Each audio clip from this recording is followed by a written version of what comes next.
शिव पुराण श्री रुद्र संहिता तृतीय खंड 38वां अध्याय। विश्वकर्मा द्वारा दिव्य मंडप की रचना। ब्रह्मा जी बोले, हे मुनि श्रेष्ठ नारद, शैलराज हिमालय ने अपने नगर को बारात के स्वागत के लिए विभिन्न प्रकार से सजाना शुरू कर दिया।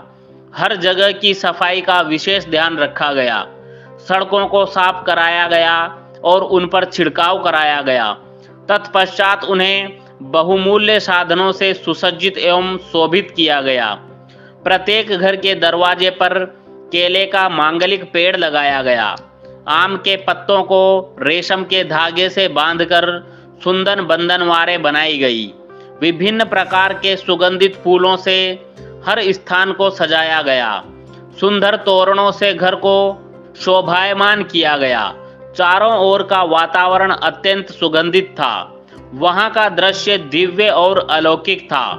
विश्वकर्मा को गिरिराज हिमालय ने आदर पूर्वक बुलवाया और उन्हें एक दिव्य मंडप की रचना करने को कहा। वह मंडप 10,000 योजन लंबा और चौड़ा था। वह दिव्य मंडप 40,000 कोस से विस्तृत क्षेत्र में फैला हुआ था। विश्वकर्मा, जो कि देवताओं के शिल्पी कहे जाते हैं, ने इस उत्तम मंडप की रचना करके अपनी कुशलता एवं निपुणता का परिचय दिया। यह मंडप अद्भुत जान पड़ता था।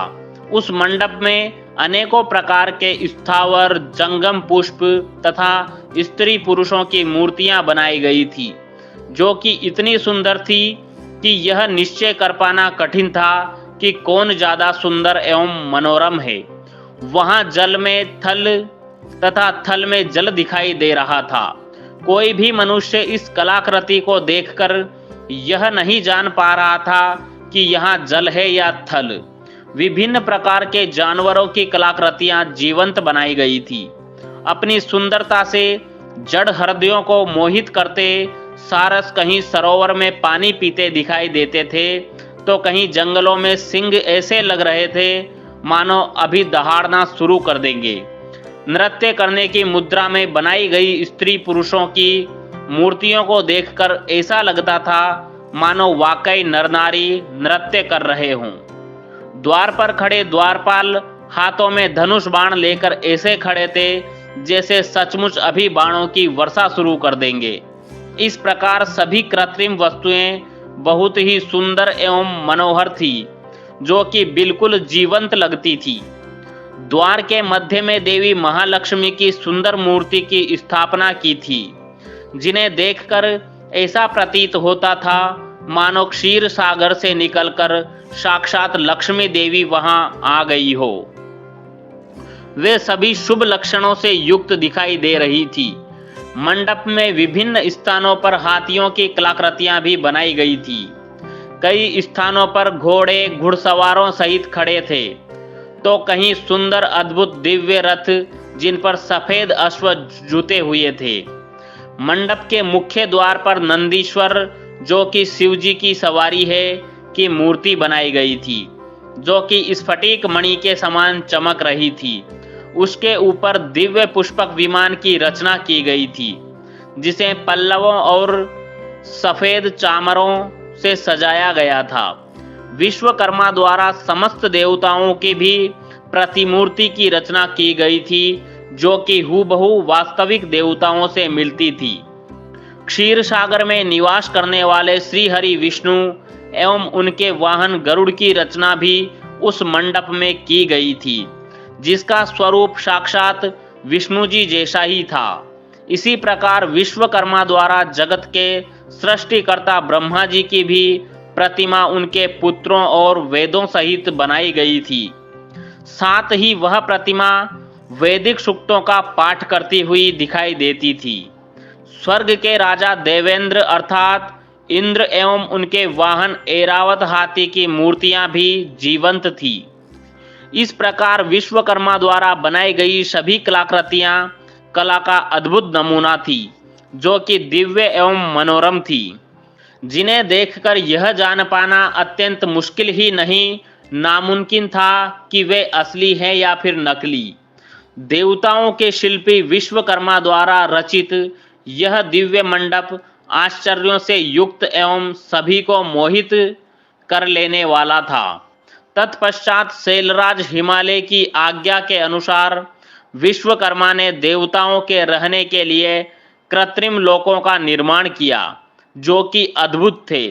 साथ ही उनके बैठने के लिए दिव्य सिंहासनों की भी रचना की गई। ब्रह्मा जी के रहने के लिए विश्वकर्मा ने सत्यलोक की रचना की, जो दीप्ति से प्रकाशित हो रहा था। तत्पश्चात श्रीहरि विष्णु के लिए वैकुंठ का निर्माण किया गया। देवराज इंद्र के लिए समस्त ऐश्वर्यों से संपन्न दिव्य स्वर्गलोक की रचना की गई। अन्य देवताओं के लिए भी उन्होंने सुंदर एवं अद्भुत भवनों की रचना की। देवताओं के शिल्पी विश्वकर्मा ने पलक झपकते ही इस अद्भुत कार्य को मूर्त रूप दे दिया। सभी देवताओं के रहने हेतु उनके दिव्य लोकों जैसे कृत्रिम लोकों का निर्माण करने के पश्चात विश्वकर्मा ने भक्त वत्सल भगवान शिव के ठहरने हेतु एक सुंदर, मनोरम एवं अद्भुत घर का निर्माण किया। यह भवन भगवान शिव के कैलाश स्थित धाम के अनुरूप ही था।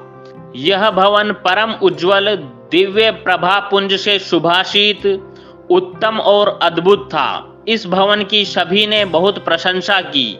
यहाँ तक कि स्वयं भगवान शिव भी उसे देखकर आश्चर्यचकित हो गए और विश्वकर्मा की इन रचनाओं को उन्होंने बहुत सराहा। विश्वकर्मा की यह रचना अद्भुत थी। इस प्रकार जब सुंदर एवं दिव्य मनोरम मंडप की रचना हो गई और सभी देवताओं के ठहरने के लिए यथायोग्य लोकों का भी निर्माण कर दिया गया, तो शैलराज हिमालय ने विश्वकर्मा को बहुत बहुत धन्यवाद दिया। तत्पश्चात हिमालय प्रसन्नता पूर्वक भगवान शिव के शुभागमन की प्रतीक्षा करने लगे। हे नारद, इस प्रकार मैंने वहां का सारा वृतांत तुम्हें सुना दिया है। अब आप और क्या सुनना चाहते हैं? यह अध्याय यहीं समाप्त होता है। अगला अध्याय सुनने के लिए हमारे चैनल को सब्सक्राइब करना ना भूलें। धन्यवाद। ओम नमः शिवाय।